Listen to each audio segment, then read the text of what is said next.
நாம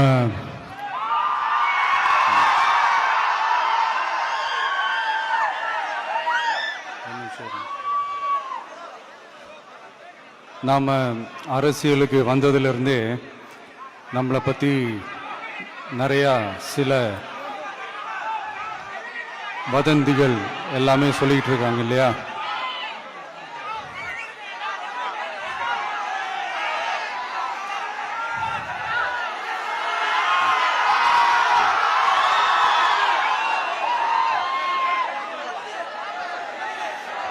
ஒரு சின்ன விஷயம் நான் சொல்லிட்டு போயிடுறேன், கொஞ்சம் சைலண்டாக இருங்க ப்ளீஸ். நாம் அரசியலுக்கு வந்ததிலிருந்தே நம்மளை பற்றி நிறைய சில வதந்திகள், அந்த டீம் இந்த டீம் அப்படிலாம் சொல்லிக்கிட்டு இருக்காங்க இல்லையா?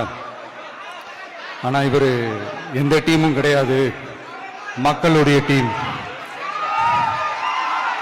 பீப்புள்ஸ் டீம் அப்படின்னு எல்லாருக்கும் தெரிஞ்சதுக்கப்புறம் வேற என்ன அவதூறு பரப்பலாம் இவர் மேலே அப்படின்ட்டு ட்ரை பண்ணி எல்லாமே அவங்களுக்கு ஒர்க் அவுட் ஆகலை.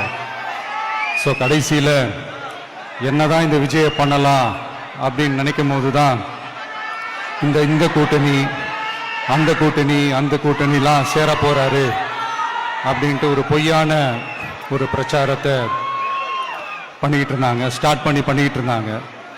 இந்த நியூஸ் எல்லாம் கேட்டு நீங்கள் கொஞ்சம் கன்ஃபியூஸ் ஆயிருப்பீங்க.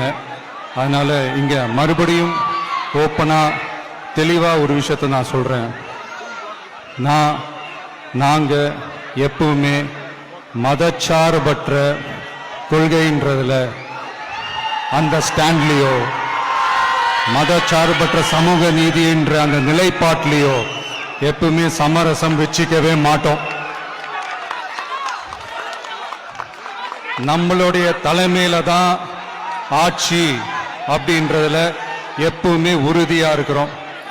நம்மளுடைய முதல் மாநாட்டில் கூட நான் சொன்ன மாதிரி அரசியலில் யாருக்காகவும் எதுக்காகவும் எந்த விதமான ஒரு சமரசமும் நாம் வச்சுக்க போறதே இல்லை, அந்த பேச்சுவார்த்தையே கிடையாது. சரிங்களா? அதனால யார் என்ன அவதூறு பரப்புனாலும் தயவு செஞ்சு அதை நம்பாதீங்க. எல்லாம் வல்ல இறைவனின் அருளால் நாம நினைச்ச டார்கெட்டை நம்மளால நிச்சயமா அடைய முடியும்.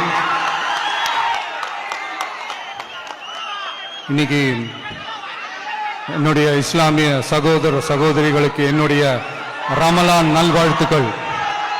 கான்பிடென்டா இருங்க, நல்லதே நடக்கும், வெற்றி நிச்சயம்.